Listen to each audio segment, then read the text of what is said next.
أعوذ بالله من الشيطان الرجيم.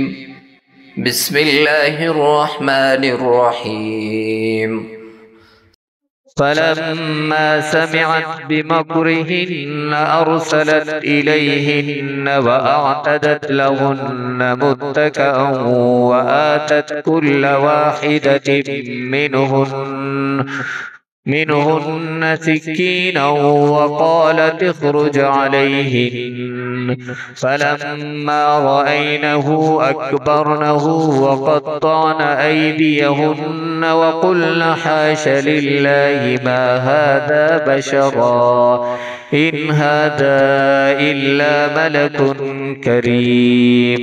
قالت فذلكن الذي لمتنني فيه ولقد راودته عن نفسه فاستعصم ولئن لم يفعل ما آمره ليسجنن وليكون من الصاغرين. قال رب السجن أحب إلي مما يدعونني إليه وإلا تصرف عني كيدهن أصب إليهن وأكن من الجاهلين.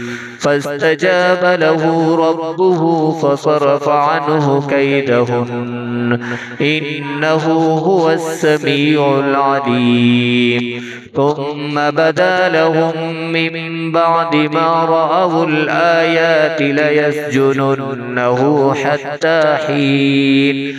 ودخل معه السجن فتيان قال أحدهما إني أراني أعصر خمرا وقال الآخر إني أراني أحمل فوق رأسي خبزا تأكل الطير منه نبئنا بتأويله إنا نراك من المحسنين. قال لا يأتيكما طعام ترزقانه إلا نبأتكما بتأويله قبل أن يأتيكما ذلكما مما علمني ربي إني تركت ملة قوم لا يؤمنون بالله وهم بالآخرة هم كافرون. صدق الله العظيم. والسلام عليكم ورحمة الله وبركاته.